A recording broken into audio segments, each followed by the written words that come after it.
मोक्षमार्गस्य नेतारं भेतारं कर्मभूभृतां ज्ञातारं विश्वतत्त्वानां वन्दे तद्गुणलब्धये।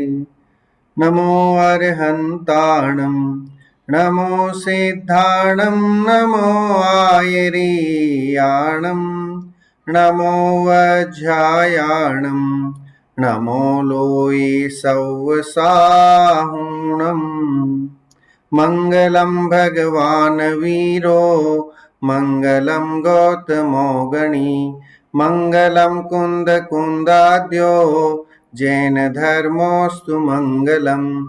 सर्वमङ्गलमाङ्गल्यं सर्वकल्याणकारकं प्रधानं सर्वधर्माणां जैनं जयतु शासनं जैनं जयतु शासनं जैनं जयतु शासनम्। मंगलमय मंगलकरण वीतराग विज्ञान नमो ताहि जाते भये अरहंतादि महान। करि मंगल करि हो महा ग्रंथ करन को काज जाते मिले समाज सब पावे निज पद राज पावे निज पद राज। बोलिए अष्टानिका महापर्व की जय। यह मोक्ष मार्ग प्रकाशक नामक ग्रंथ है, ग्रंथाधिराज है और पंडित टोडरमल जी द्वारा रचित है और उनका प्रदेय जैन अध्यात्म में या जैन शास्त्र के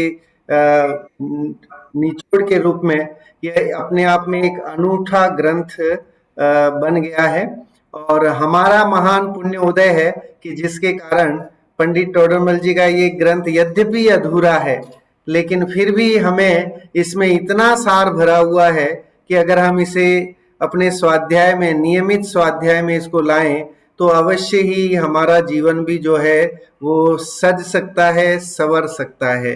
तो जीवन को संवारने के लिए बहुत ही उत्कृष्ट ग्रंथ है वो मोक्ष मार्ग प्रकाशक। नाम से ही समझ में आता है जो मोक्ष मार्ग को प्रकाशित करे उसका नाम है मोक्ष मार्ग प्रकाशक। टोडरमल जी के लिए विशेषण लगते हैं आत्मज्ञानी और आचार्य कल्प। ये दो विशेषण आपको स्क्रीन पे भी दिख रहे होंगे।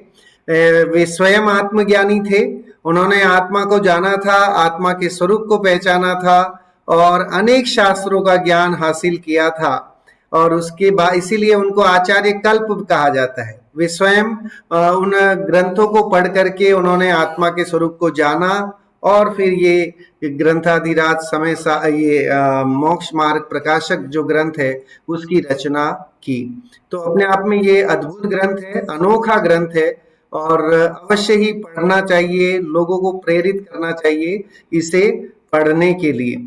अब कक्षा शुरू करते हैं। हम स्वाध्याय क्यों करते हैं उसके लिए पिछली कक्षा में हमने 10 लाभ गिनाए थे, उनमें से कुछ लाभ हम यहाँ चर्चा करेंगे ताकि हम भूल नहीं जाएं कि आखिर स्वाध्याय से हमें क्या क्या लाभ होते हैं, क्या बेनिफिट्स होते हैं।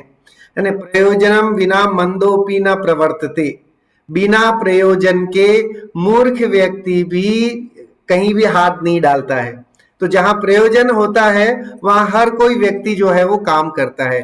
तो स्वाध्याय का हमारा पहला प्रयोजन है क्रोधादि कषायों की मंदता होती है।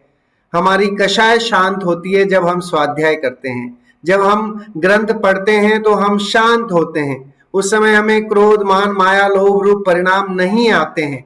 तो वो सबसे बड़ा फायदा। दूसरा बड़ा फायदा, अल्प ज्ञान होने पर भी 3 लोक का ज्ञान होता है।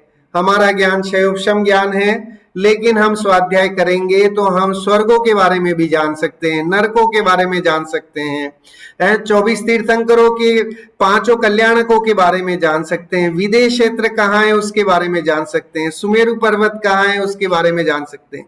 इतना सारा ज्ञान जो है वो बिना शास्त्र के स्वाध्याय के इट इज नॉट पॉसिबल, संभव नहीं है। इसलिए भी हम शास्त्र स्वाध्याय करते हैं।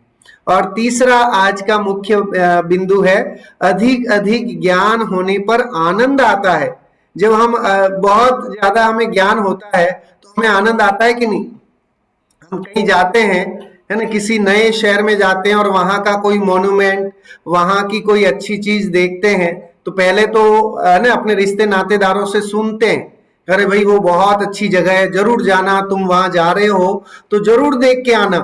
तो हमें वहीं से उत्साह शुरू हो जाता है, आनंद रहता है लेकिन उतना आनंद नहीं आता है, लेकिन फिर भी हमारे अंदर जिज्ञासा होती है कि अरे भाई ऐसा क्या अनोखा है कि जो है सब लोग तारीफ कर रहे हैं, दुनिया कह रही है कि भाई तुम जा रहे हो तो जरूर देख के आना, है ना। फिर हम क्या होता है, जब हम निकल पड़ते हैं देखने के लिए तो और आनंद बढ़ जाता है, और जब सामने ही हमारे प्रत्यक्ष वो दिखाई देता है, वो वस्तु जो जिसके लिए हम देखना चाहते हैं, चाहे वो ताजमहल हो, चाहे बुर्ज खलीफा हो, चाहे कोई और ऐसी जगह हो, कोई ऐसी इमारत हो, कोई शिखर जी हो, कोई तीर्थ स्थान हो, एनीथिंग जो भी हो, तो वो जब हमारी प्रत्यक्ष होती, सामने होती है तो आनंद आता है कि नहीं आता? तो कह रहे हैं आनंद जरूर आता है। तो अधिक अधिक ज्ञान होने से हमें आनंद बढ़ता है ना। तो इसीलिए भी हम अपने ज्ञान को बढ़ाना चाहते हैं, और ज्ञान को बढ़ाएंगे तो आनंद आएगा, एक आनंद की अनुभूति होगी, सुख की प्राप्ति होगी, इसके कारण हम जो है स्वाध्याय करते हैं। आगे बढ़ते हैं। आज इस कक्षा के हमारे 3 मुख्य उद्देश्य हैं जिसके लिए हम इस कक्षा में आप सब यहाँ पर आए हैं, इस कक्षा को सुन रहे हैं। पहला तो मंगलाचरण क्यों करते हैं। टोडरमल जी ने नमोकार मंत्र का मंगलाचरण किया, फिर 5 परमेष्टियों का स्वरूप अच्छे से बताया, फिर अरहंत आदि पूजने योग्य क्यों है उसकी चर्चा की, और उसके बाद अब जो है वो चर्चा कर रहे हैं पूज्यत्व का कारण विषय भी लिया अपन ने। उसके बाद अब कह रहे हैं कि आखिर मंगलाचरण क्यों करते हैं। किसी भी ग्रंथ में मंगलाचरण किया जाता है तो what is the reason behind the मंगलाचरण, मंगलाचरण क्यों करना, किस लिए करना, उसकी विशेष जानकारी आज हम इस कक्षा में लेंगे। और क्या अरहंत आदि की स्तुति के बिना भी लाभ होता है कि नहीं, अगर हम अरहंत आदि की स्तुति नहीं करें तो क्या लाभ होगा कि नहीं होगा, तो वो भी चीज यहाँ पर हम जानेंगे। और तीसरा हमारा कॉमन पॉइंट है, हमारा उद्देश्य है आत्म कल्याण के मार्ग में आगे बढ़ना। तो हमें आत्म कल्याण करना है, ये हमारा उद्देश्य है, इसलिए हम स्वाध्याय करते हैं, इसलिए हम सुनते हैं, तो उससे हम निर्णय करें। स्वाध्याय से विवेक विचार जागृत होगा तो हम निर्णय कर पाएंगे कि क्या सही है क्या गलत है। जगत में इतने 33 करोड़ देवी देवताएं हैं, तो सारे जो हैं वो सही हैं कि कोई एक देवता सही है, और वो कौन सा सही है, और इतने 33 करोड़ देवी देवताओं में से कौन मुझे सुखी कराने वाला है, उसका निर्णय जो है वो आज यहाँ पर इस कक्षा के माध्यम से हम करेंगे। एक बार ऐसे ही हुआ कि भाई एक भिखारी था, वो उसने प्रार्थना शुरू की और कहा कि हे मेरे 33 करोड़ देवी देवताओं, आप और कुछ मत करो, सिर्फ 1-1 रुपया मुझे दे दो बस, तो मेरा कल्याण हो जाएगा, मेरा बेड़ा पार हो जाएगा। तो अगर 33 करोड़ रुपए आ गए उस भिखारी के पास, अगर एक देवता ने 1-1 रुपया भी दे दिया तो उसका तो वो तो माला माल हो जाएगा। लेकिन हमारे यहाँ जैन धर्म के जो तीर्थंकर हैं, अरहंत हैं, सिद्ध हैं, आचार्य, उपाध्याय और साधु, ये कुछ है ना देते नहीं है। वो क्या देते हैं, ये भोज है ना, जितनी भी सामग्री जिसकी हम वांछा करके जाते हैं वे सामग्री नहीं देते हैं, वे कुछ अनोखी चीज देते हैं जो उनके पास है ना। जनरली भी ये रूल है, ये लॉ है कि जिसके पास जो होगा वही तो देगा, है ना। राजा के पास धन है तो धन देगा, ऐसे ही जिसके पास जो चीज होगी वही वो दे सकता है। तो हमारे पंच परमेष्टियों के पास तो आत्मा का खजाना है, अनंत सुख का खजाना है, और उनकी शरण में जाने से वे कहेंगे कि भक्त भाई मैं तो आपको अनंत सुख दे सकता हूं, बाकी तुम्हारी लंबी चौड़ी लिस्ट जो है वो यहाँ फुलफिल नहीं होने वाली, है ना। तो इसलिए भी जैन धर्म जब हम पढ़ते हैं, स्वाध्याय करते हैं, तो ये निर्णय होता है कि हमारे देव जो हैं, देवादि देव जो हैं, वे हमें कुछ देते नहीं, कर नहीं सकते, वो कुछ दे नहीं सकते। तो कर्तृत्व का भी जो मान है, अभिमान है, वो स्वाध्याय से गल जाता है। अब शुरू करते हैं आज का विषय, मंगलाचरण करने का कारण। है ना, आप देखिए शुरुआत हमने की थी और पहला अध्याय लगभग बीच में आ गए हैं हम, पूर्णता की ओर धीरे धीरे बढ़ रहे हैं। तो अभी विषय, आज का विषय है मंगलाचरण करने का कारण। इससे पहले टोडरमल जी ने मंगल शब्द की डेफिनेशन बता दी थी, है ना, मंग प्लस गल, है ना। वहां पर बताया था जो पापों को गलाए, जो सुख को लावे, उसका नाम मंगल है ना। मंगल का मतलब है मम प्लस गल, तो वहां पर बोला था मंग मतलब होता है पाप, और जो गल मतलब गालियती, इति मंगल, कि जो पापों को गला दे, दूर करे, उसका नाम मंगल है। और दूसरा जो सुख को लावे, है ना, जो सुख देवे, उसका नाम मंगल है। तो इसलिए मंगलाचरण करते हैं, क्योंकि वे मंगलाचरण पाप का नाश करता है और सुख को देता है। सुखम लाती इति मंगलाचरण।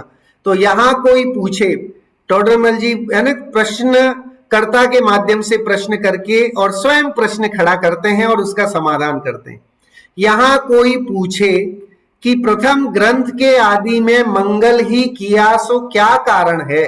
कह रहे आपने मंगलाचरण किया, कौन सा? मंगलमय मंगल करण, वीतराग विज्ञान, नमो ताहि जाते भय, अरहंतादि महान, और करी मंगल करी हो महा, ग्रंथ करण को काज, जाते मिले समाज सब, पावे निज पद राज। अद्भुत मंगलाचरण है, मजेदार वाला मंगलाचरण।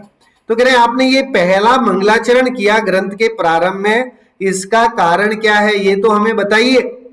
तो उसका उत्तर देते हैं, सुख से ग्रंथ की समाप्ति। हम ये मंगलाचरण क्यों कर रहे हैं कि हमारा ये जो ग्रंथ रचने की हमने आज शुरुआत की है, ये सुख से, शांति से जो है वो समाप्त हो जाए, पूरा हो जाए, पाप के कारण कोई विघ्न नहीं आए, कोई बाधा नहीं आए। इस कारण से हम मंगलाचरण हमने यहाँ किया है, इसीलिए यहाँ प्रथम मंगल किया है। मंगल मतलब पंच परमेष्टि का स्तवन, इसका नाम मंगल है ना। और लौकिक जितने गीत वगैरह हैं वे मंगल नहीं है। लोग मांगलिक गाते हैं, विवाह के समय गीत गाए जाते हैं, वो मांगलिक नहीं है।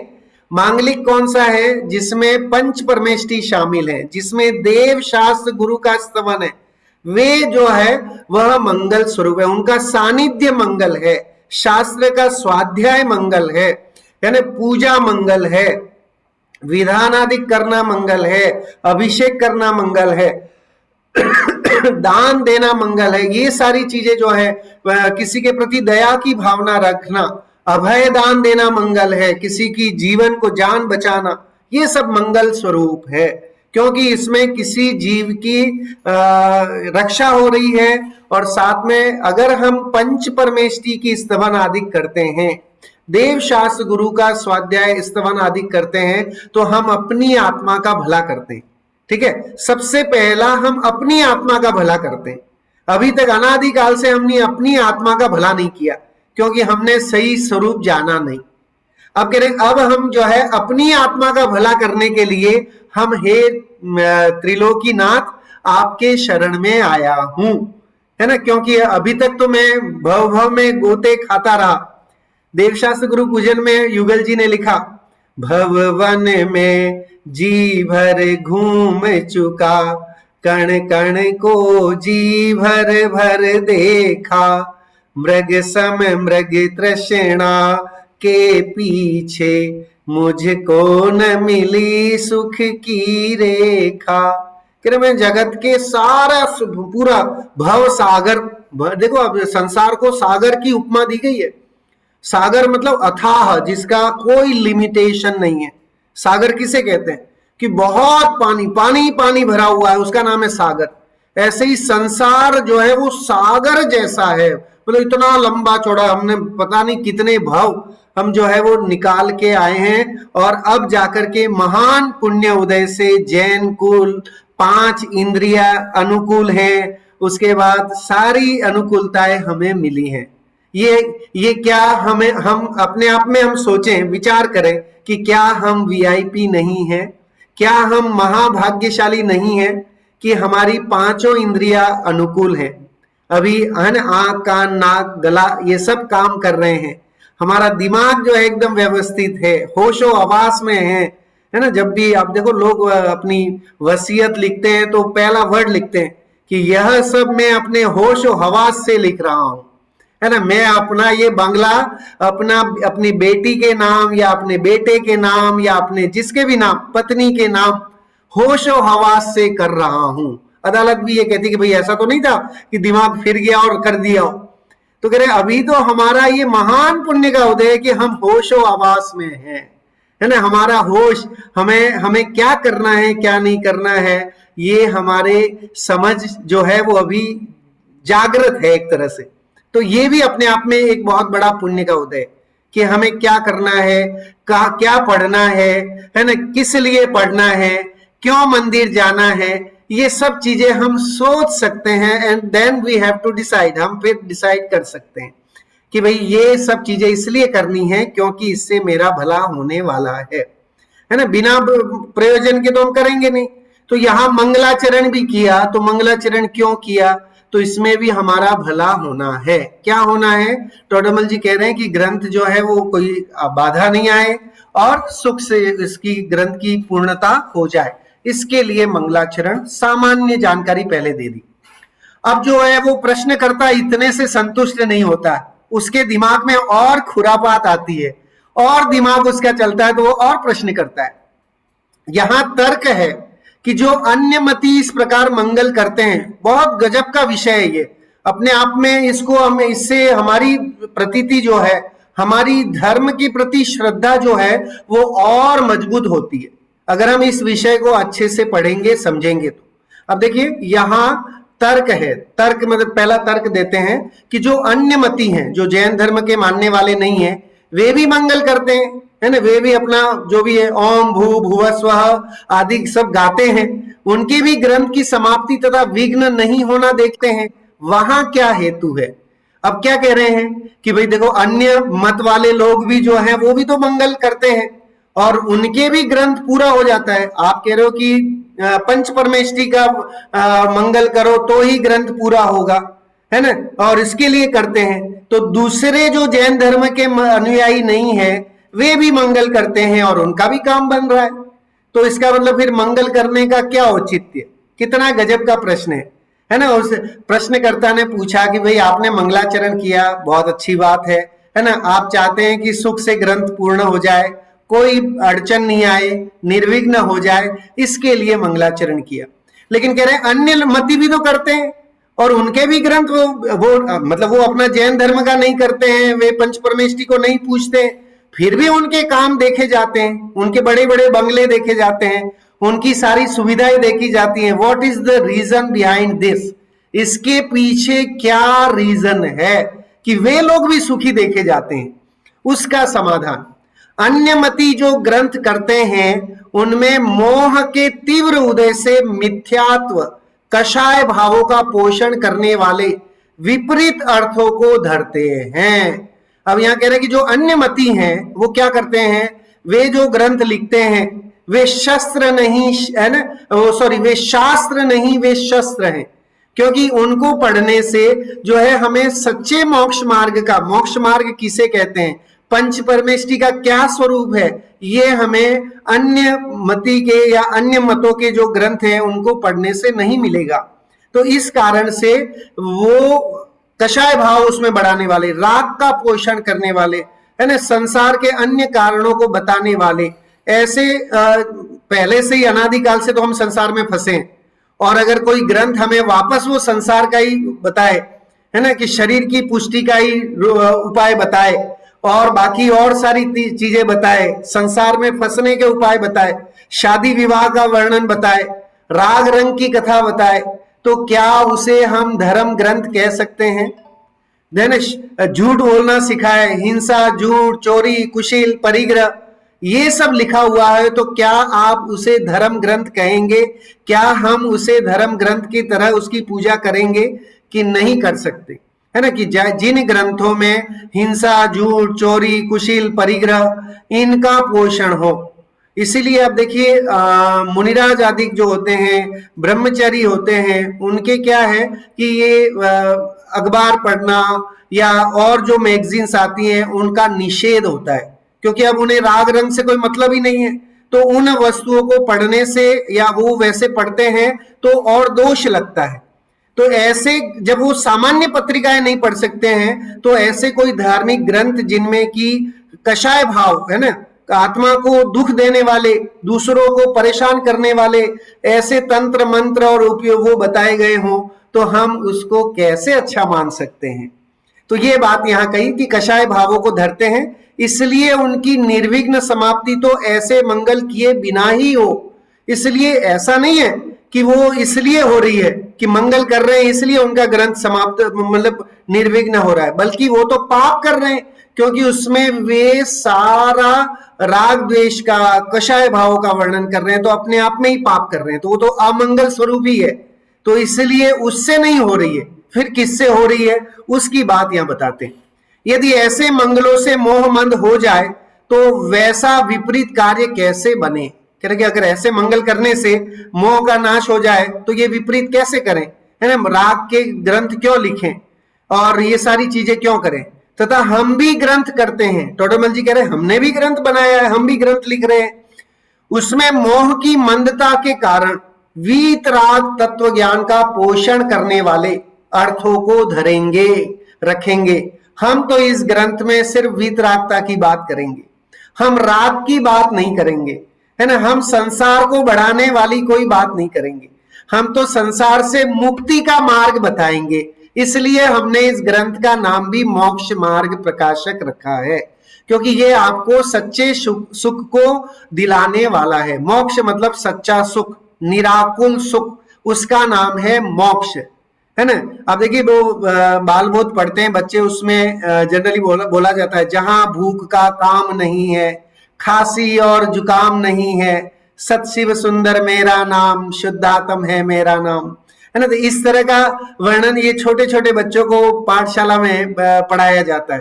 कह रहे कि मोक्ष में न तो खांसी है, न सर्दी है, न जुकाम है, न कोरोना है, न किसी तरह की महामारी है, कोई बीमारी नहीं है, उसका नाम मोक्ष है।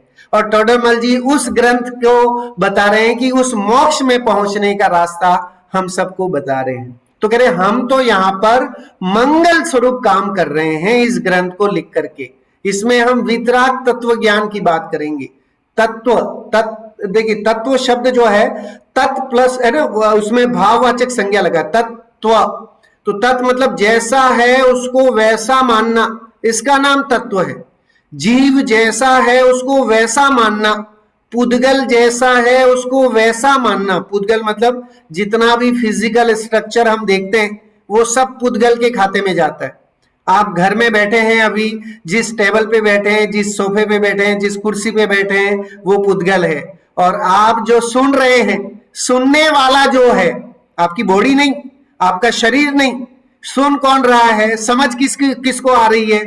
तो कह रहे कि वो बॉडी को नहीं आ रही है, शरीर को नहीं आ रही है, समझ किसको आ रही है कि कोई और है इस बॉडी के अंदर बैठा हुआ, उसको समझ में आ रहा है। तो वो जो समझ रहा है, वो जो सुन रहा है अंदर बैठा हुआ, उसका नाम है शुद्ध आत्मा, उसे बोलते हैं शुद्ध आत्मा, उसे बोलते हैं हमारी पवित्र आत्मा, है ना। वो पवित्र आत्मा है जो कि वो सुन रही है, जिसे जीव भी बोलते हैं। जैनोलॉजी में उसको जीव बोला है ना। और उसको भेद करने की बात कही गई है, उसका नाम है भेद विज्ञान, उसको बोलते हैं भेद विज्ञान। जीव जुदा पुद्गल जुदा, यही तत्व को सार, बाकी को है ना जो कछु और है या ही को विस्तार। कह रहे कि सिर्फ अगर आप देखें इस पूरी वर्ल्ड में, पूरे दुनिया में अगर कुछ करने लायक काम है तो this is the only this. 2 line में उन्होंने वर्णित कर दिया, 2 लाइन में ये बता दिया कि क्या हमें करना है। एक बार अगर आपने नाम सुना हो व्यास जी का, है ना, तो व्यास जी ने 14 पुराण लिखे, सॉरी 18 पुराण लिखे, 18 पुराण लिखे, है ना। तो 18 पुराणों का वर्णन उन्होंने किया। तो किसी ने जाके उनसे पूछा कि साहब आपने इतने 18 पुराण लिख दिए, पोतन ने भर दिए, उसमें समरी क्या है बता दो आप तो, है ना, इसमें आखिर सार क्या है इतना सा बता दो। तो पूरा निचोड़ के कि हमें, हमारे पास इतनी फुर्सत का है, हम बड़े बिजी हैं, हमारी लाइफ स्टाइल ऐसी है कि मरने की फुर्सत नहीं है हमें, इतना हमें हमारे पास काम है, हमने इतना ओढ़े हुए हैं अपने आप को, है ना। तो वो कह रहे कि शॉर्ट में बता दो साहब, जल्दी काम हो जाए फटाफट, मुझे अभी फ्लाइट पकड़नी है, ट्रेन पकड़नी है, पता नहीं आज मेरे कितने और काम है, तो आप तो मेरे को शॉर्ट में बता दो। तो व्यास जी ने उसको एक श्लोक के माध्यम से उस 18 पुराणों का सार बता दिया। अष्टादश पुराणेषु व्यासस्य वचनद्वयम् परोपकाराय पुण्याय पापाय परपीडनम। देखो आप, वो व्यास जी भी ये बोल के गए कि परोपकाराय पुण्याय, है ना, परोपकार पुण्य का कारण है, और पापाय परपीडनम, दूसरे की पीड़ा करना, दूसरों को परेशान करना, दूसरों को दुख देना, हिंसा करना, ये पाप का कारण है। उन्होंने कहा मैंने 18 जो पुराण लिखे हैं उसमें यही दो बातें, अष्टादश मतलब 18 होता है, अष्टादश पुराणेषु, 18 पुराणों में व्यासस्य वचनद्वयम्, व्यास के दो ही बातें कही गई हैं, दो बातों को एक्सप्लेन किया गया है। एक तो परोपकाराय पुण्याय, पुण्य करना है, पुण्य चाहिए तो परोपकार करें, दूसरों का भला करें, और पर पीड़न को रोकें तो है ना पाप से बचेंगे। पापाय पर पीड़नम, पाप करो, पाप के लिए दूसरों की पीड़ा पहुंचाना, दूसरों को हर्ट करना। जैन धर्म अहिंसा प्रधान ही है, यहां पर हम जो है किसी के मन को ठेस पहुंचाना भी हम एक्सेप्ट नहीं करते हैं, है ना, वहां पर भी हम नहीं चाहते हैं। अब देखिए पुरुषार्थ सिद्धोपाय ग्रंथ है, उसमें अमृतचंद्र आचार्य ने गजब का एक श्लोक लिखा अहिंसा के बारे में, है ना। जहां अन्य धर्मों की हिंसा या अहिंसा की बात पूर्ण होती है, वहां तो जैन धर्म की अहिंसा शुरू होती है ना। आप अन्य लोग सिर्फ खाली फिजिकल बाहर से शरीर को वेदना नहीं देना, प्रताड़ना नहीं देना, इसका नाम अहिंसा मानते हैं। लेकिन जैन धर्म जो है किसी के मन को ठेस भी नहीं पहुंचे, है ना, मन भी में भी किसी के हमारे कारण से ठेस नहीं पहुंचे, उसका नाम अहिंसा कहता है। और अगर ठेस पहुंचती है तो उसका नाम हिंसा कहा है। अप्रादुर्भावः खलु रागादीनां भवत्य हिंसेति तेषामेवोत्पत्ति हिंसेति जिनागमस्य संक्षेपः। ये पुरुषार्थ सिद्धोपाय अमृतचंद्र आचार्य द्वारा लिखा गया ये ग्रंथ है, और गजब का ग्रंथ है, अद्भुत ग्रंथ है। जब हमारा यह स्वाध्याय पूरा होगा तो फिर हम पुरुषार्थ सिद्धोपाय पर भी करेंगे। वो बहुत गजब की कारिकाएं हैं और गजब का माल उसमें भरा है। वो चरणानुयोग का ग्रंथ है एक तरह से, लेकिन हर श्रावक को पढ़ना चाहिए। अगर हमें सच्चा श्रावक भी बनना है, सच्चा जैनी भी बनना है, तो पुरुषार्थ सिद्धोपाय ग्रंथ को जरूर पढ़ना चाहिए। तो बात की कि परोपकार और पुण्य, दो बात वहां कही। ऐसे ही जैन धर्म का जो श्लोक है वो क्या है, पूरे जैनागम पंच परमागम का सार क्या है, तो कह रहे जीव जुदा पुद्गल जुदा यही तत्व को सार। कह रहे पूरे पंच परमागम का, है ना, समय सार, प्रवचन सार, नियम सार, अष्टपाहुड़, पंचास्तिकाय और भी तत्वार सूत्र, भक्तामर, जितने ग्रंथ आपको याद हो उनके अगर आप उसका सार देखेंगे तो सार यही है कि जीव जुदा है, पुद्गल जुदा है, इतना जानना है। और इसे अगर आप देखें तो शिव बुद्धि मुनिराज का उदाहरण आता है, तुष्माश भिन्नम, है ना। शिव बुद्धि मुनिराज का शयोपशम इतना तीव्र नहीं था तो उन्हें याद नहीं रहता था, तो अब तत्व ज्ञान सिखाना उनको, तो उनके आचार्य ने, उपाध्याय जो उनके उसमें थे, उन्होंने कहा कि इतना याद रखो कि ये जो जीव जो है वो अलग है और पुद्गल जो है वो अलग है। अब वो जीव और पुद्गल समझ ही नहीं पाए और उनको इतनी सी बात जो है वो समझ में नहीं आई। अब वो जब विहार के लिए निकले तो गांव में एक महिला सुपड़े में दाल और छिलका अलग अलग कर रही थी, है ना, सुपड़े में दाल छिलका अलग अलग कर रही थी। आजकल तो अब मॉडर्न जमाना आ गया है, सीधे सुपरमार्केट में जाते हैं और अलग की हुई दाल पहले ही खरीद करके ले आते हैं और उपयोग में लेने लगते हैं। पहले माताएं बहनें जो जैन शोध का खाना खाती थी या बनाती थी, तो वे घर पे दालें ला करके और उनको शोध करके, उनको, है ना, सुपड़े से अलग अलग करके, छिलके को अलग करके, दाल को अलग करके, और फिर वो अपने बर्नियों में भरती थी। तो वो कोई काम एक महिला कर रही थी कि सुपड़े से दाल और छिलके को अलग अलग करने का। उनको वो रिकनेक्ट हुआ मुनिराज को, शिव बुद्धि मुनिराज को, और उन्होंने देखा कि हाँ, ये हमारे उपाध्याय आचार्य यही बता रहे थे कि जैसे ये दाल अलग है, छिलका अलग है, ऐसे ही ये मेरा शरीर अलग है और शरीर के अंदर जो सुनने वाला तत्व है, जो ये समझने वाला तत्व है, वो भी कोई जुदा तत्व है। ये बात उनकी समझ में आ गई। तो ऐसे ही इतना ही काम हमारा है। हमारा भी स्वाध्याय का उद्देश्य ये है कि ये बात हमें अनादिकाल से समझ में नहीं आई है ना। अभी भी अगर हम पूछते हैं कि साहब आपका नाम क्या है, तो तुरंत हम अपना नाम बताने लगते हैं। कौन सा नाम? साहब मेरा नाम नितेश है। ठीक है, तो मैं अपनी उस बॉडी स्ट्रक्चर का नाम बताता हूं क्योंकि मैं उसमें मस्त हो गया हूं। तो जब भी कोई मेरे से पूछता है कि साहब आपका क्या नाम है, तो मैं तुरंत है ना अपना नाम बता देता हूं। और अभिमानी करना हो तो अपने जो भी लक्षण वक्षण हो, है ना, डिग्रियां विग्रियां हो लगा लोगों के, और वो भी बोल देते हैं कि साहब मैं ये हूं, ठीक है, मैं डॉक्टर हूं, मैं इंजीनियर हूं, मैं ये हूं। तो ये सारी चीजें जो है वो और बहुमान बढ़ाता है, जिससे कि वो अपने आप को समझता हो और सबसे बड़ी गलती करता है। तो यही समझना ये हमारे इस स्वाध्याय का मेन उद्देश्य है।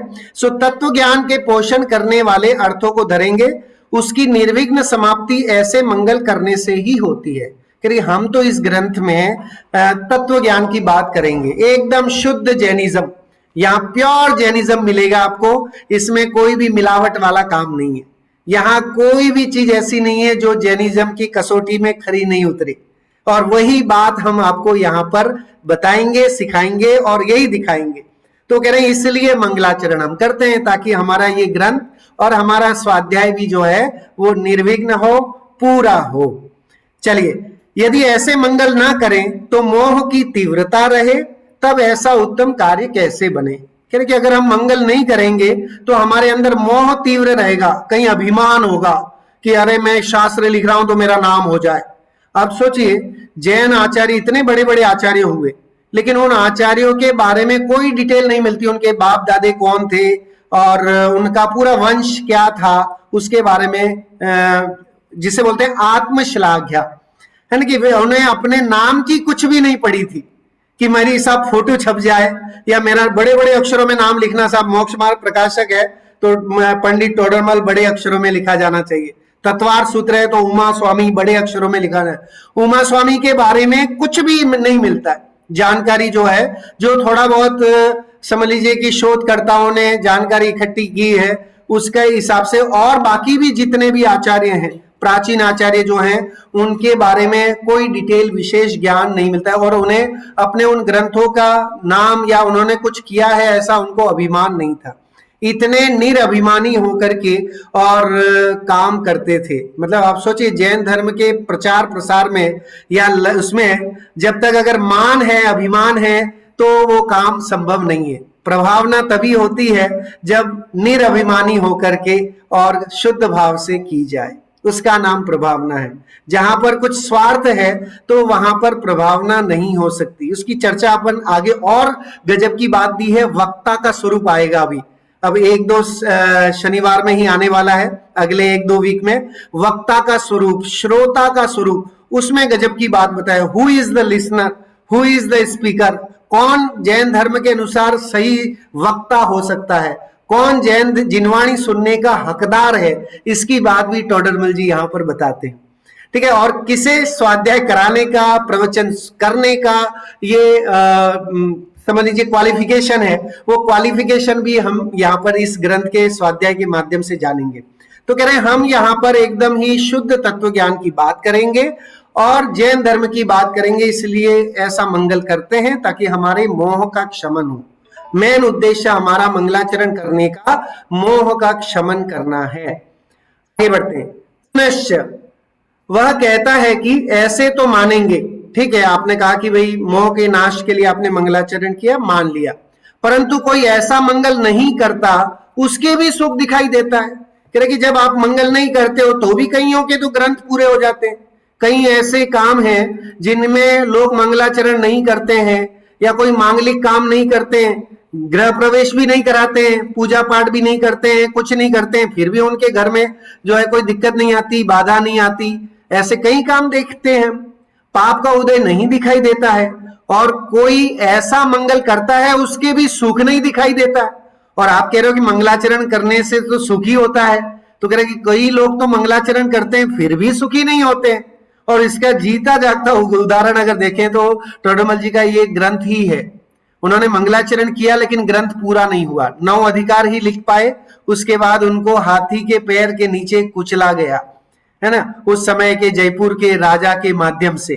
तो अब सोचिए कि भावना तो उन्होंने मंगलाचरण निर्विघ्न समाप्ति की थी, लेकिन फिर भी नहीं हुआ क्योंकि पाप का उदय आ गया। तो पाप का उदय दिखाई देता है, इसलिए पूर्वोक्त मंगलपना कैसे बने उसे कहते हैं। कोई ये इस तरह का जो प्रश्न करे कि साहब, कई बार हम देखते हैं कि कई जैन लोग जो है वो मंदिर नहीं जाते हैं, धर्म नहीं करते हैं, है ना, कभी जो है स्वाध्याय नहीं करते हैं, फिर भी उनके घर में समृद्धि देखी जाती है। और कई ऐसे हैं जो बहुत स्वाध्याय करते हैं और, है ना, अभिषेक पूजा पाठ सब में लगे रहते हैं, फिर भी बेचारे गरीब दिखाई देते हैं। तो ऐसा क्यों होता है? तो इसको जानना बहुत जरूरी है। और ये हम सबका प्रश्न हो सकता है, आपका भी प्रश्न हो सकता है कि आखिर ऐसा क्यों होता है।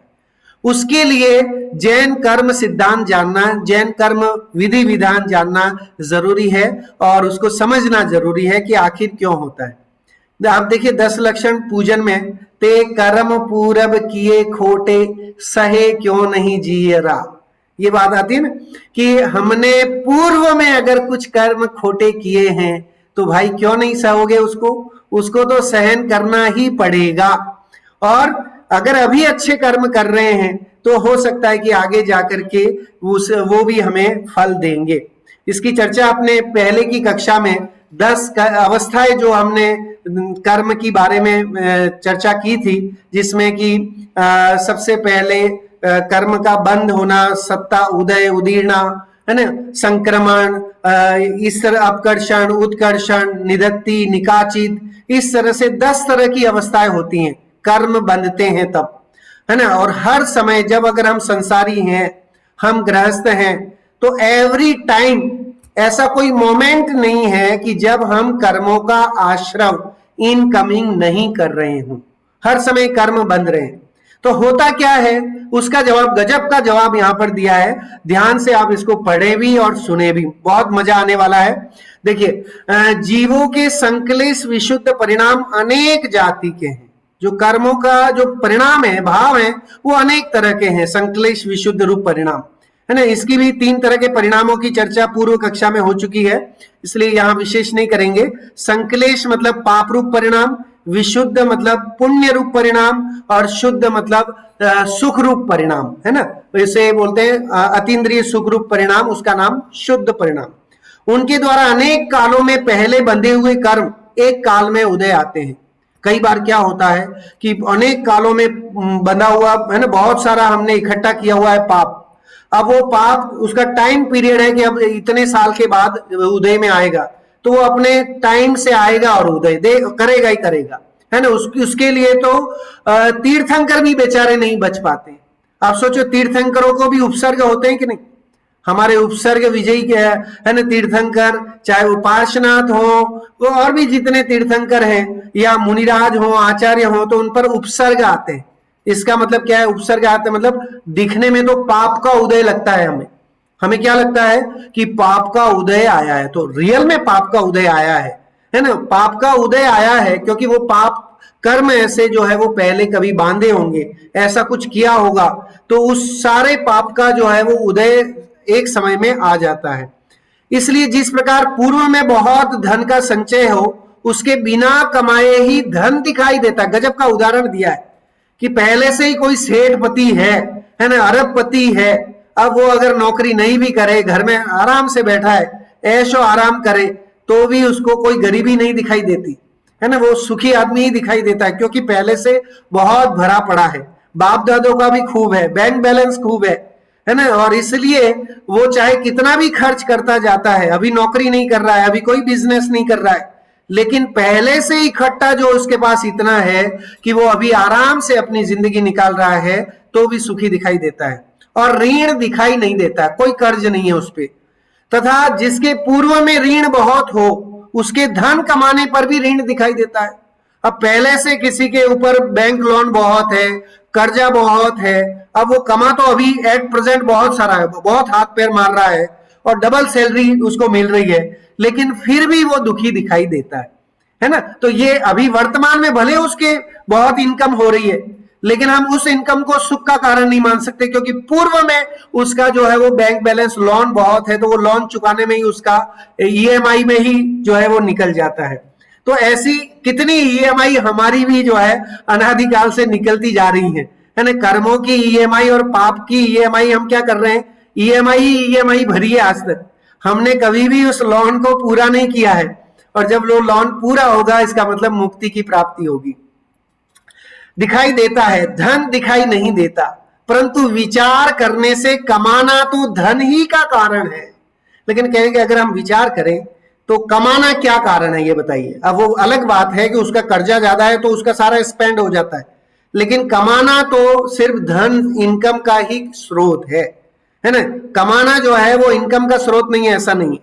तो ऐसे ही कह रहे हैं मंगलाचरण करना तो सुख का कारण ही है, चाहे वर्तमान में सुख दिखाई दे या नहीं दे। लेकिन अगर आप पंच परमेष्टि का स्तवन करेंगे तो आप सुखी ही होंगे, उससे कभी भी दुख नहीं होगा। वर्तमान में जो दुख है वो आपका पूर्वकृत कोई पाप है, वो आड़े आ रहा है, वो उदय में आ रहा है और वो खिल रहा है। और अगर अभी स्तवन करते हैं तो परिणामों में मंदता आती है, निराकुलता आती है, तो वो पाप इतना इफेक्ट नहीं करता। इसकी चर्चा अपन पहले कर भी चुके हैं कि बहुत सारा पाप जो है मंगलाचरण करने से, बहुत पाप जो है वो क्या होता है, पुण्य में संचित भी हो जाता है, उसकी अवस्था भी घट जाती है, टाइम पीरियड घट जाता है, बहुत सारी जो है वो परिवर्तन हमारे शुभ परिणामों से और आत्मा को जानने से, स्वाध्याय करने से, पांच परमेष्टि के पूजा स्तवन गुण है ना, स्तवन आदि करने से संभव है। तो ये बात यहाँ पर कही, बहुत अच्छे उदाहरण के माध्यम से टोडरमल जी ने ये बात यहाँ लिखी है। कई जनरली क्या होता है, अगर हम चाहें तो स्वाध्याय करने हो तो हम एक पहला अध्याय एक दिन में पढ़ लेंगे, लेकिन जब हम एक एक उदाहरण को लेकर के और फिर उस पर डिस्कस करते हैं तो एक अलग ही आनंद उसका आता है। तो गजब का उदाहरण यहाँ पर कर्जे का और उसका बताया लखपति का, कि लखपति या करोड़पति के पास बहुत पैसा है, अब वो खर्च करता जा रहा है, मतलब पाप कर रहा है, लेकिन फिर भी उसके पुण्य दिखाई देता है। और एक जो है वो कर्जे वाला आदमी है, वो अभी बहुत कमा रहा है, बहुत मालामाल हो रहा है, 5 उंगलियां घी में, लेकिन फिर भी वो कर्जे में डूबा हुआ दिखाई देता है। लेकिन कमाना जो है वो कभी भी इनकम का स्रोत ही रहेगा सदाकाल, वो कभी चेंज नहीं, ऋण का कारण नहीं हो सकता। उसी प्रकार जिसके पूर्व में बहुत पुण्य का बंध हुआ हो, उसके यहाँ ऐसा मंगल किए बिना भी सुख दिखाई देता है। अब किसी के पहले से इतनी कमाई बहुत है, मतलब पुण्य अच्छा संचय किया हुआ है, तो वो अभी मंदिर नहीं भी जा रहा है तो भी उसको सुविधाएं मिल रही हैं, सारी सुख सुविधाएं मिल रही हैं, क्योंकि पूर्व में उसका कोई पुण्य उदय है, पुण्य के काम किए थे, कोई दान दिए होंगे, कोई ऐसे उत्कृष्ट काम किए होंगे, है ना, अभय दान दिया होगा, किसी को ज्ञान दान दिया होगा, कुछ ऐसे अनोखे काम किए होंगे कि जिसके कारण वो पुण्य जो है अभी उदय में आ रहा है। लेकिन वर्तमान में हम क्या कर रहे हैं कि वर्तमान में हम उन पुण्य के उदय को भोग करके पाप कमाते हैं। वर्तमान की जो हमारी परिणति है वो हमारी क्या होती है, पाप का कारण। तो आप सोचिए, इसलिए पुण्य के उदय से मिली हुई सामग्री, जिसे हम बोलते हैं नो कर्म, नो कर्म मतलब नहीं है कर्म जो, या तो हम ऐसा भी बोल सकते हैं, या ईशत कर्म। ईशत भी नो शब्द का मतलब ईशत भी होता है, नो मतलब नहीं भी होता है, जैसे नो कषाय है ना, नो इंद्रिय, ऐसे ही नो कर्म भी होता है। तो 3 तरह के कर्म हैं, द्रव्य कर्म, भाव कर्म और नो कर्म। नो कर्म मतलब नहीं है कर्म, ऐसा भी समझ सकते हैं। और ईशत कर्म मतलब कर्म तो है, लेकिन उस कर्म का आत्मा पे डायरेक्ट इफेक्ट नहीं पड़ता है ना, वो आत्मा को इतने बांध नहीं सकते, उसे बोलते हैं ईशत कर्म।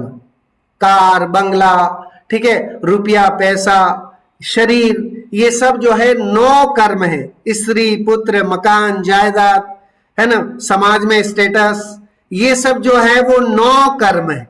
तो ये रहे तो ठीक है, नहीं रहे तो आत्मा का कोई इतना भला बुरा नहीं होना है। लेकिन आत्मा का भला बुरा किससे होता है, द्रव्य कर्म और भाव कर्म से। द्रव्य कर्म कौन से हैं, 8 तरह के कर्म हैं, ज्ञानावरण, दर्शनावरण, ये सारे जो कर्म है ना, अंतराय, मोहनी, आयु, नाम, गोत्र, ये 8 कर्म। और भाव कर्म जो हम परिणाम करते हैं, राग द्वेष रूप जो विकारी भाव है, वे सब भाव कर्म के अंतर्गत आएंगे। तो करेंगे जीव भाव कर्म करता है और भाव कर्म के फल में द्रव्य कर्म बंधते हैं, जीव के साथ संयोग होता है और संयोग होने से 9 कर्म मिलते हैं। वेदनीय कर्म के परिणाम स्वरूप 9 कर्म की प्राप्ति होती है। साता वेदनीय होता है तो सब अनुकूलताएं मिलती हैं, मर्सिडीज कार मिलेगी, और असाता वेदनीय होंगी तो कोई छोटी मोटी कार भी नहीं मिलेगी, है ना, दुखी ही रहेगा। लेकिन सुखी और दुखी इन 9 कर्म के माध्यम से नहीं होते, है ना। 9 कर्म रहे या नहीं रहे उससे नहीं होते, क्योंकि अगर हमारा डाइवर्जन, हमारा थिंकिंग प्रोसेस अगर उससे इफेक्ट नहीं करता है तो हम दुखी नहीं हो सकते। मुनिराज जंगल में रह करके भी अनंत सुखी हैं, क्योंकि वहां पर उनका डाइवर्जन 9 कर्म आदि से नहीं है, शरीर के प्रति राग नहीं है, जरा भी ममत्व नहीं है। कोई आए, श्रृगालनी आके खा जाए, कोई सिगड़ी जला जाए, है ना, तो उनको कोई फर्क नहीं पड़ता। कोई उपसर्ग करे, कोई इफेक्ट नहीं पड़ता। कोई मरा हुआ सांप डाल दे, है ना, जैसे श्रेणिक राजा ने किया था, तो कोई फर्क नहीं पड़ता। क्यों? क्योंकि 9 कर्म से उनका संबंध टूट चुका है ना। अब चाहे वो शरीर रहे नहीं रहे कोई फर्क नहीं पड़ता। तो आप देखिए दौलत राम जी ने मुनिराजों की ध्यान अवस्था पर गजब की बात लिखी। 3 शिथिर मुद्रा देखी मृगगण, उपल खाज खुजावते। जब ये क्या कहते हैं, स्वरूपाचरण चारित्र का वर्णन जब चलता है तो वहां मुनिराजों का जब वर्णन है 6 डाला में, तो 6 डाला में ये बात लिखी कि 3 शिथिर मुद्रा देख, मुनिराजों की स्थिर मुद्रा को देख करके जंगल के हिरण अपनी खाज को खुजाते हैं उनकी पीठ के पीछे जाके। तो इतना शरीर के प्रति उनका ममत्व भाव टूट जाता है, तो इस कारण से उनको कोई फर्क नहीं पड़ता है। चलिए, पाप का उदय दिखाई नहीं देता, और जिसके पूर्व में बहुत पाप बंद हुआ हो उसके यहाँ ऐसा मंगल करने पर भी सुख दिखाई नहीं देता है। अब पहले बहुत पाप बांधा है तो अभी चाहे कितने भी मंदिर जाए, स्वाध्याय करे, सब कुछ करे, लेकिन जो उदय आएगा वो तो उसको रोका नहीं जा सकता।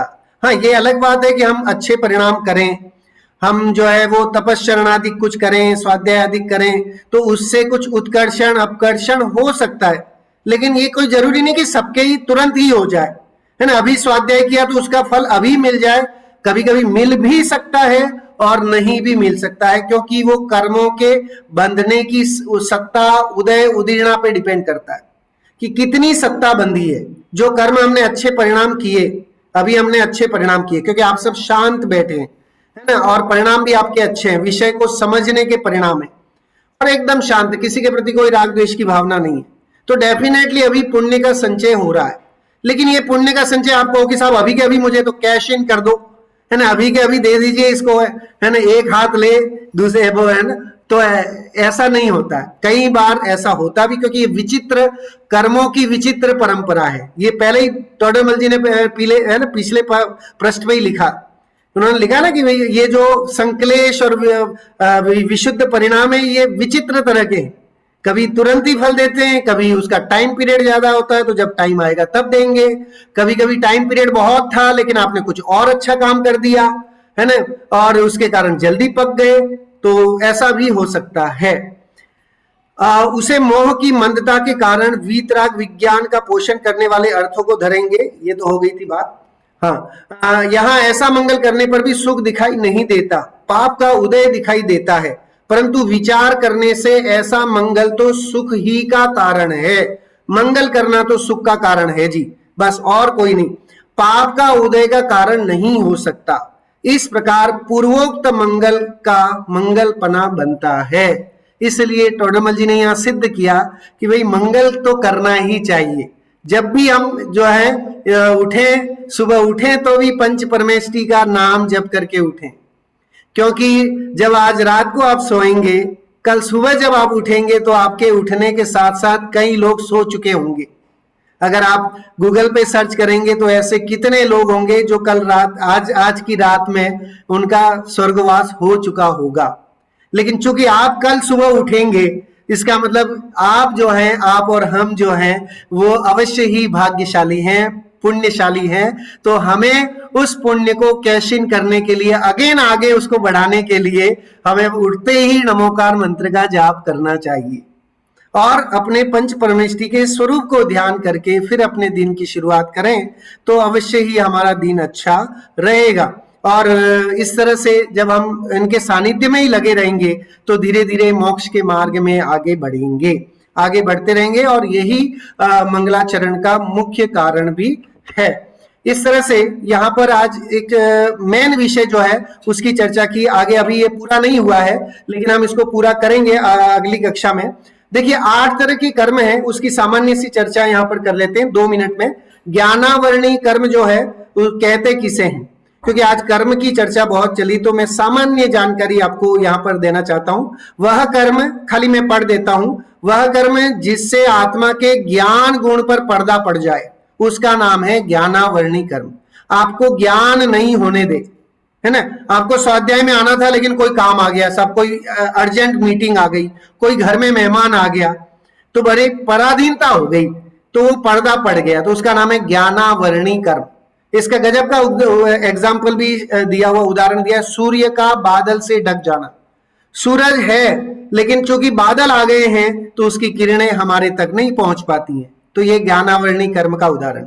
दर्शनावरणी कर्म, वह कर्म जिसके द्वारा आत्मा के दर्शन शक्ति पर पर्दा पड़ जाए, हम आत्मज्ञान नहीं कर पाए, आत्मा के दर्शन नहीं कर पाए तो दर्शनावरणी कर्म, है ना। तो जैसे चपरासी बड़े साहब से मिलने पर रोक देता है, आप चाह रहे हो कि साहब आप अंदर जाके बड़े साहब से मिल लो, लेकिन बाहर उसका जो चपरासी बैठा है वो मना कर देता है, साहब साहब नहीं है कल आना, है ना, इस तरह से बोल देता है और आपको भगा देता है। तो वो हो गया दर्शनावरणी। आप दर्शन करना चाहते थे लेकिन आप वहां पहुंचे तो मंदिर में ताला मिला या मंदिर का जो भी व्यवस्था थी वो बंद हो चुका था या और कोई भी समस्या आ गई, है ना, आपकी गाड़ी खराब हो गई, कोई और ऐसा अड़चन आ गया तो आप नहीं कर पाए, वो है दर्शनावरणी कर्म। वेदनीय कर्म, वह कर्म जिससे आत्मा को साता का सुख और असाता का दुख का अनुभव हो। ये मैंने पहले भी चर्चा की, जैसे गुड़ भरा हंसिया मीठा भी और काटने वाला भी। चाकू के ऊपर गुड़ लगा हो तो वो कैसा है, तो कह रहे कि वो है तो मीठा, दिखने में तो मीठा है, लेकिन अगर वो ज्यादा उसको चाटेगा तो नियम से उसकी जीवा कट जाएगी। तो ऐसे ही वेदनीय कर्म भी है। मोहनीय कर्म, वह कर्म जिससे आत्मा के श्रद्धा और चारित्र गुणों पर पर्दा पड़ जाए, हमारे जो स्वरूप की श्रद्धा है वो श्रद्धा पे ही पर्दा पड़ जाए। और मोहनीय कर्म 8 कर्मों में सबसे बड़ा कर्म है, बलवान कर्म कहा गया है ना, सबसे सरदार कर्म है ये। शराब पीकर मनुष्य नहीं समझ पाता कि वह क्या कर रहा है। 6 डाला में दौलत राम जी ने मोहनीय कर्म का गजब का उदाहरण दिया। मोह महामद पियो अनादि, भूल आपको भरमतवादी। कह रहे कि हम मोह रूपी मदिरा पी करके इतने मस्त हो गए हैं, घर बार मकान जायदाद प्रॉपर्टी इसमें इतने मस्त हो गए हैं कि हमें और कुछ दिखता ही नहीं है, वही सारी चीजें दिखाई देती हैं। और आप सोचिए कि अनादिकाल से हम इसी तरह की भावना रखते हैं और यही सोचते आ रहे हैं, इसलिए हमारे सामने वैसी ही वस्तुएं इकट्ठी होती जाती। हम बैंक बैलेंस बढ़ जाए ये सोचते रहते हैं तो बैंक बैलेंस बढ़ता रहता है, या हमें कार मिल जाए, हमें ये सुखी सुविधाएं मिल जाए, घर में टीवी आ जाए, ये और है ना अन्य जितने भी है, हम उसके बारे में इतना ज्यादा सोचते हैं कि वो वस्तुएं मेरे पास खींची आती। एट्रैक्शन, लॉ ऑफ एट्रैक्शन है ये, कि आप जितना उन वस्तुओं के बारे में सोचोगे वो वस्तुएं उतनी ज्यादा आपके पास आती जाएंगी, है ना। लेकिन हमें डाइवर्जन चेंज करना है, क्योंकि वो उन वस्तुओं से पूर्ण सुखी नहीं होंगे। पूर्ण सुखी तो हमें आत्मा के दर्शन से होगा। तो इसलिए आत्मा की बात करें, आत्मा की चर्चा करें, है ना, अपने स्वरूप के जानने की बात बार बार करें तो वो वैसा सुख मिलेगा। और मुनिराज उनका 24 घंटे काम क्या रहता है कि वे अपने आत्म ध्यान में ही लीन रहते हैं। अगर वो आत्म ध्यान नहीं भी कर रहे हैं तो बाहर में ग्रंथ लिखते हैं, प्रवचन करते हैं, है ना, आहार निहार विहार ये करते हैं, वो भी सारा काम उनकी आत्मा के लिए ही होता है। इस कारण से वो बार बार ये सोचते हैं तो उन्हें बार बार वो सुख मिलता है। इसलिए है ना, चॉइस इज योर्स। आपको सोचना है कि आपको रुपया पैसा सोचना है बार बार, या आपको और हम सबको जो है आत्मा बार बार सोचना है, मोक्ष के बारे में सोचना है, तीर्थंकरों के बारे में सोचना है। बार बार तीर्थंकरों की भी विचारणा रखेंगे तो एक न एक दिन ऐसा आएगा कि हम तीर्थंकर बन सकते हैं। ठीक है, चलिए आगे बढ़ते हैं। आयु कर्म वह कर्म जिससे आत्मा को एक शरीर से नियत समय तक रहना पड़े। गजब का उदाहरण दिया है यहाँ पर। कैदी को जेल में रहना पड़ता है। कैदी बेचारा चाहता है कि मैं जेल से छूट जाऊं, लेकिन संभव नहीं है ना। वहां उसको रहना ही पड़ता है जब तक कि टाइम पीरियड पूरा नहीं हो जाए। आप चाहो कि मैं आत्महत्या कर लूं, लेकिन पॉसिबल ही नहीं है। कई बार होता है लोग आत्महत्या करने के लिए मार्केट से वो चूहे मारने वाली दवाई लेके आते हैं और खा भी लेते हैं, लेकिन फिर भी नहीं मरते हैं। तो पता पड़ता है कि भाई उसमें तो मिलावट थी, चूहे की दवाई में भी मिलावट थी, कि जिसके कारण से वो मरा ही नहीं। कई बार ऐसा होता है कि लोग कुएं में कूद जाते हैं, लेकिन फिर भी नहीं मरते, है ना। वो बच जाता, कोई ना कोई आता है उसे बचा लेता है, क्योंकि आयु नहीं है ना। आप देखिए समय सार में गजब की बात कुंद कुंदाचार्य ने लिखी है। निज आयुषय से मरण हो, यह बात जिनवर ने कही, तुम मार कैसे सकोगे जब आयु दे सकते नहीं। ऐसी गाथाएं हैं पूरी, जो है कुंद कुंद आचार्य ने लिखी हैं, कि आप किसी को कैसे मार सकते हैं जबकि आप किसी को आयु नहीं दे सकते। सब अपनी अपनी आयु लेके आए हैं, और एक सेकंड भी आप जो है उसमें इंक्रीज नहीं कर सकते, ना बढ़ा सकते, ना घटा सकते। इससे हम कितने निर्भर हो जाते हैं।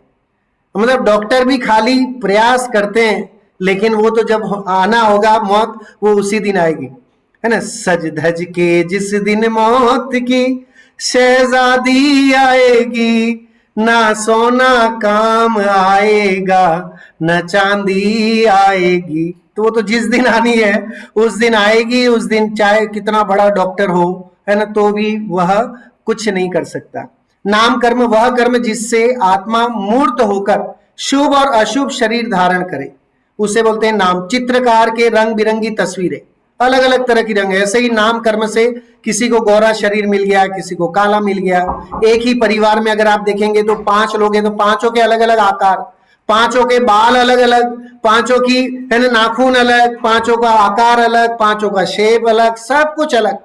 तो हर एक चीज अलग है। इससे समझ में आता है कि कर्म विधान है ना। ये कर्म का सिस्टम है, नाम कर्म का, कि जिसके कारण कोई सुंदर है, कोई कुरूप है, कोई लंबा है, कोई छोटा है, कोई मोटा है, कोई नाटा है। ये सब जो है वो कर्मों के अधीन ही सब चीजें होती हैं। गोत्र कर्म है वह कर्म जिससे आत्मा को ऊंच नीच अवस्था मिले, उसे कहते हैं। जैसे कुम्हार के छोटे बड़े बर्तन, कुम्हार कभी छोटे बर्तन बनाता है, कभी बड़े बनाता है।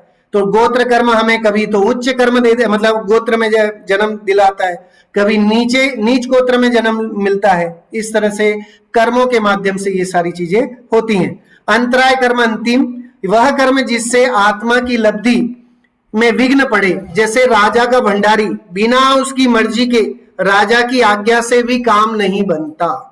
देखिए अंतराय मतलब बाधा। राजा ने ऑर्डर कर दिया कि भाई इसको दे दो ये 100 अशर्फिया सोने की, लेकिन जो भंडारी है वो मना कर, महाराज अभी जो है वो भंडार जो है वो थोड़ा घाटे में चल रहा है, तो आप थोड़ा कम कर दें और रहने दें, अभी मत दें, है ना। कई बार ऐसा होता है कि हम दान देना चाहते हैं और नहीं दे पाते हैं, या कुछ ना कुछ ऐसा कोई बताने वाला वो हो जाता है, तो वो अंतराय कर्म वहां पड़ता है। हम चाहते हुए भी नहीं कर पाते। स्वाध्याय करना चाह रहे थे लेकिन कोई अंतराय आ गया, या मंदिर जाने के लिए निकल गए लेकिन कोई ना कोई अंतराय आ गया। तो अंतराय से कोई नहीं बच, मुनिराज नहीं बनते बच पाते हैं, तीर्थंकर नहीं बच पाते हैं, तो हम क्या चीज है। तो इस तरह से यहाँ चर्चा हमने आज जो की है, यहाँ पर हम 5 मिनट में इसको पूरा करेंगे। आज हमने मंगलाचरण करने के कारणों की चर्चा की। इसका एक श्लोक जो है वो अलाप पद्धति एक ग्रंथ है, उसमें भी ये श्लोक लिखा हुआ है। नास्तिकत्व परिहार शिष्टाचार प्रपालनम पुण्यवाप्तिश्च निर्विघ्नम शास्त्रादावाप्त संस्तवात्। यानी कि नास्तिकता का परिहार करता है, शिष्टाचार का परिपालन करने के लिए मंगलाचरण करते हैं, पुण्य की प्राप्ति के लिए मंगलाचरण करते हैं, और निर्विघ्न शास्त्र की समाप्ति के लिए मंगलाचरण किया जाता है। इस तरह से 4 प्रकार से जो है शास्त्रों में बताया गया है कि मंगलाचरण किया जाता है। ठीक है, ये मंगलाचरण करने के मुख्य कारण है। यहाँ उसको हम और विशेष रूप से देखते हैं। शिष्टाचार के पालन के लिए मंगलाचरण, दूसरा पुण्य की प्राप्ति के लिए मंगलाचरण, तीसरा है निर्विघ्न शास्त्र की समाप्ति, मतलब शास्त्र जो भी लिख रहे हैं या कोई भी कार्य कर रहे हैं तो निर्विघ्न हो जाए उसके लिए, और पापों से मुक्ति के लिए, हम पाप से बच जाएं, इसके लिए जो है ये मंगलाचरण यहाँ पर हमने मंगलाचरण करने का विषय जो है वो हमने यहाँ पर जाना। तो इस तरह से यहाँ बात पूरी होती है और इस मंगलाचरण के महत्व को जान करके और हम सब भी हर समय जब भी हम कोई अच्छा काम करें तो मंगलाचरण से कार्य की शुरुआत करें। कोई भी काम हो, चाहे स्वाध्याय भी हम करते हैं तो मंगलाचरण से करते हैं। तो ऐसा जो भी काम जहां पर चाहे वो लौकिक हो पारलौकिक हो, लेकिन काम हम हमेशा पंच प्रभु के नाम से नमोकार के जाप से और हम शुरुआत करें तो हमारा जीवन जो है वो सुखमय शांतिमय और पूर्ण सुख की प्राप्ति हम सबको हो। इसी मंगल भावना के साथ बात को यहाँ पर विराम देता हूँ और सबसे निवेदन है कुछ और मंगलाचरण है जिसकी चर्चा यहाँ मैं करना चाहता था, लेकिन समयाभाव के कारण इसको अपन अगली कक्षा में देखेंगे कि अनेक शास्त्रों के अलग अलग शास्त्रों के मंगलाचरण कैसे हैं वो मैंने यहाँ संजोए हुए हैं, उसको हम अगली कक्षा में जो है वो करेंगे। अभी आप सभी जिनवाणी स्तुति के लिए खड़े हो जाएं। जिनवाणी स्तुति।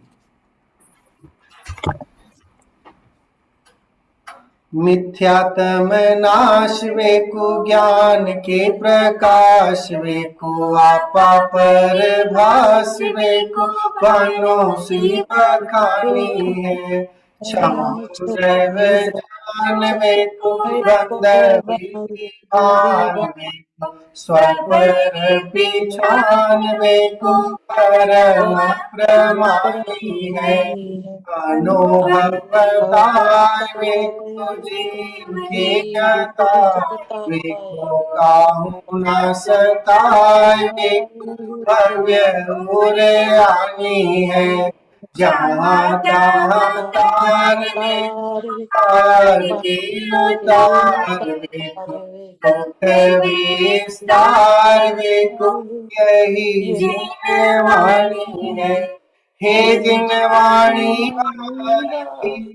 तो ही दिन रहे जो तेरी शरणागते सो पावे सुख चैन वाणी के ज्ञान सूझे लो कालो सो वाणी मस्तक सदा गीत सभी 9 बार नमोकार मंत्र का जाप करेंगे। 9 बार नमोकार मंत्र।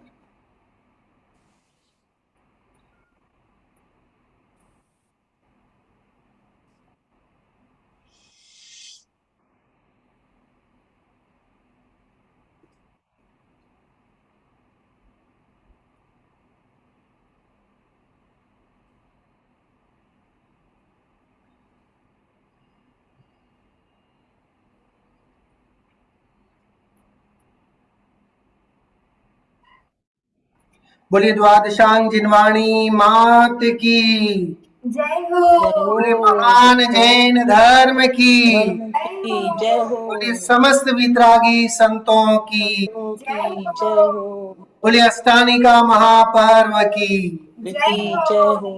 जय जिनेन्द्र। जय जिनेन्द्र।